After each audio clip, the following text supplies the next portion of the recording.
First off, I want to thank the brave men and women who work behind the wall. I want to thank them on a national level because their job goes unrecognized. How do they try to turn a guard? Well, correctional officer. Sorry, I apologize. But correctional officer. How you guys doing today? It's Anthony Gangi. Welcome to another episode of Tier Talk. You know what, guys? When we go out to an event, let's say it's a family event, friends, whatever the event is, when we start to interact with people and they ask us what we do and we tell them we work in corrections, it's great because we take the attention. We do. Once we tell people that we work in corrections, people are so curious about what we do because, again, their knowledge of what we do is very limited. And for those that try to challenge somebody working in corrections, that's easy for us to win because our knowledge is reality and their knowledge is purely fiction. Now, the opportunities that we have when we're at these events to elevate the profession is something that we need to take advantage of. 100%. You know, people are going to ask questions, and sometimes in those questions are hidden biases. And we have to connect to that, and we have to respond back in a manner that eliminates that bias and don't continue their effort to maintain that perspective. So, one of the questions that was asked of me recently, I don't even know if it's a question, because it's probably a statement that's disguised in a question, was, it's not like you could do much with those inmates anyway. Now, I've elevated my perspective in this profession because I've grown. I've evolved. You know, I was an officer, now I'm on the admin side, so I do see a bigger picture. But the bigger picture that I see involves partnerships. Partnerships between custody, so safety and security, and the service providers. It's what we do. It's how we get the mission done. Now, if I was myopic in my perspective, and the person asked me that question or said that statement, and me just having that custody background, I may just think nothing of it and say, yeah, and just go back and forth and say, yeah, there's really not much you can do with these inmates. But in the end, I haven't done anything to elevate the perspective of what we do, including who we are as custody. You know, we are part of that rehabilitation process. I mean, besides the fact that we make it happen, right? I mean, that's key. I mean, we provide the environment for it to happen. We have the most interactions with those inmates. We're the ones that can create a positive influence or positive expectations. And because the inmates deal with us more, we could be role models. And most of us are.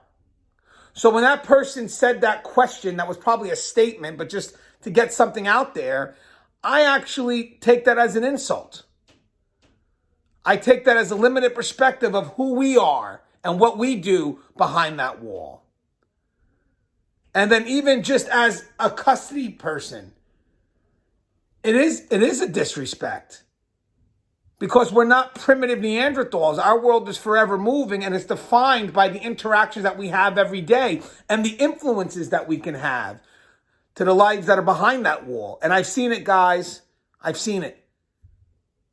I have worked with some great people who just knew how to communicate with those inmates, and they gave them these expectations that made it safer for us to work. Because that's the key, guys. I mean, we provide the safety and security, but also that rehabilitation side provides us with a little bit of safety and security as well. Because it maintains what we're doing. By giving these inmates an expectation, something to shoot for, something that they've gained that they don't want to lose, it helps us maintain control.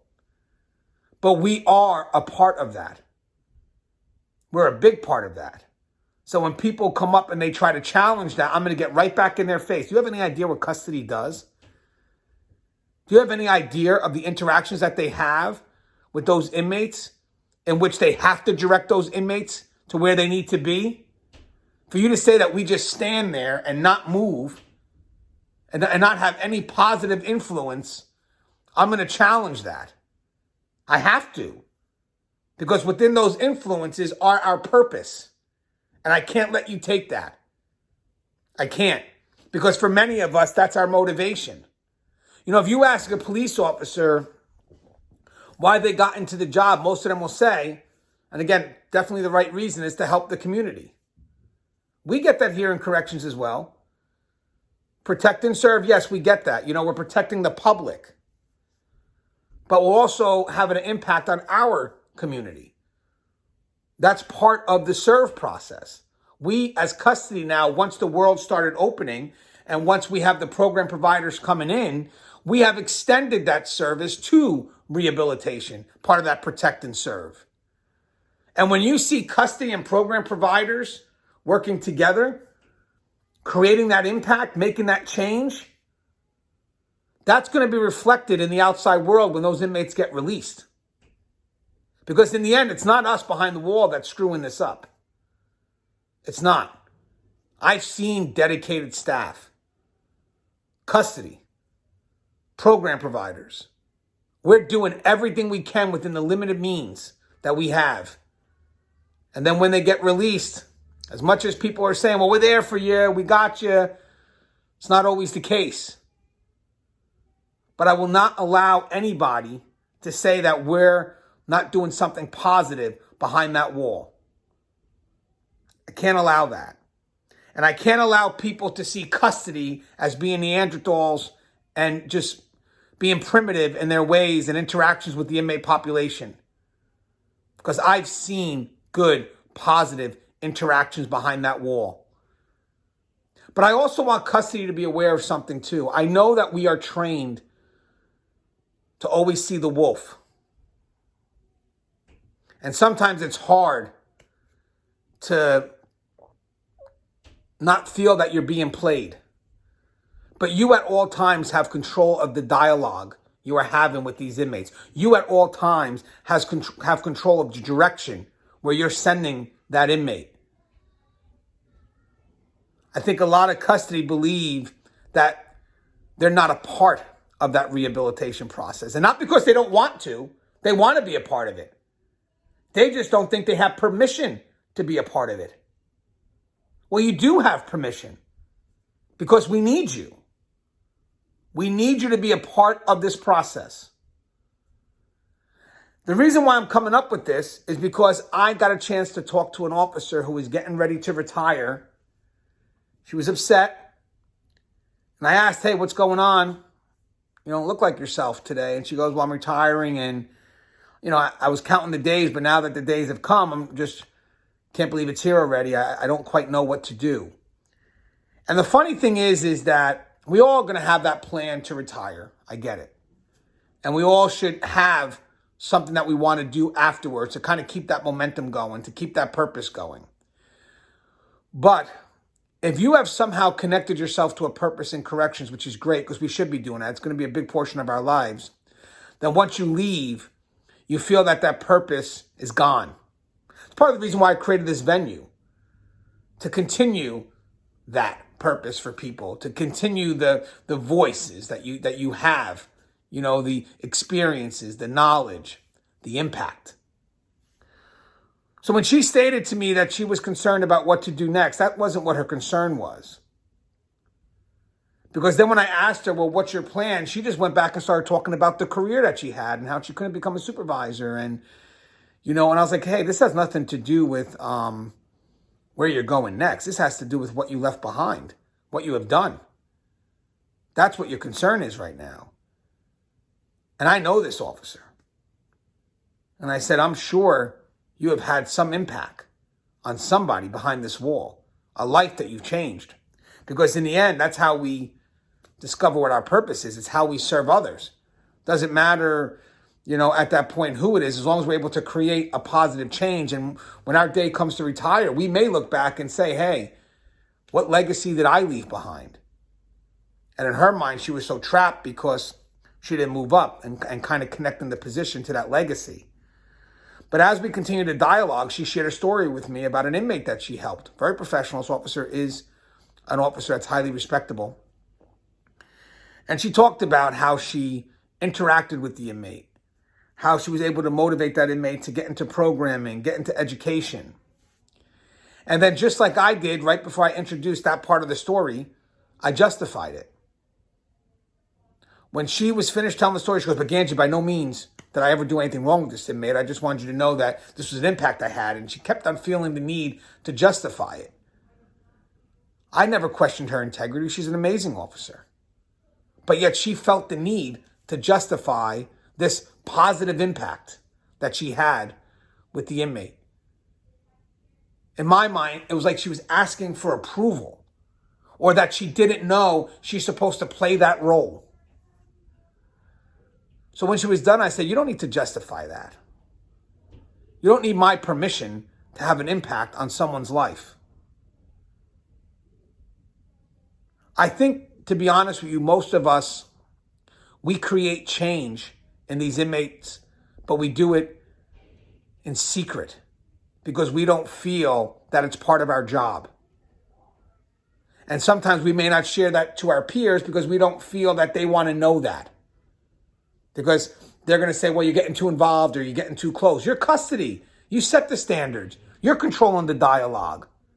But that doesn't mean that you turn the dialogue off. You set the standards of the dialogue. You set where that inmate gets directed. But at no means do you cut the dialogue off. That's not control. Control is setting that standard, setting that expectation, and follow-up. We are interacting with the inmates a lot more, and we are going to have communications with that inmate or those inmates. But we have to control that dialogue. And yes, we're going to interact, and we are going to create something positive during those interactions. But I felt that she thought for a moment that that's not who she's supposed to be. So now think about that, guys. Think about if she had that in the back of her mind, she probably limited herself from creating impacts in other lives. And that got me thinking, we have the most interactions with these inmates. How many other officers right now, how many other custody members right now think that it's not our role to do that? And therefore, they're eliminating any possibility of having that impact at a greater level. We need to let custody know that they are a part of the process. And yes, they don't need our permission to create an impact. That's part of their job. It's part of who we are. It's part of how we protect and serve. And for people that think that in the end, that, well, that's going to lead to manipulation. Guys, we're having interactions with these inmates every day. Control the dialogue. Control the direction of those inmates. Control is present when you're having those dialogues. It's not present when you're not. We are always aware that there's going to be a wolf. I get that. But that doesn't mean that you have to eliminate every opportunity to create an impact. All it means is that you have to control that opportunity. Control that interaction. Play that role. Because I'm sure there's a lot of officers right now that don't realize that they're supposed to do that. You know, they don't realize that they're part of that partnership that maintains rehabilitation and partnership, again, with safety and security. Safety and security always being paramount. But I just wanted to get that out there. Custody, you don't need permission to create an impact. And don't let the public think that we're Neanderthals. We are involved in that rehabilitation process, and we change more lives than they'll ever imagine. And in my effort to defend who we are and defend this profession, that's a perspective we have to get out there. And that's a perspective that we have to share. As always, guys, the show is Tear Talk. If you haven't, please subscribe, interact, engage, comment, hit that bell. Bell's going to notify you every time I post a video. Stay safe.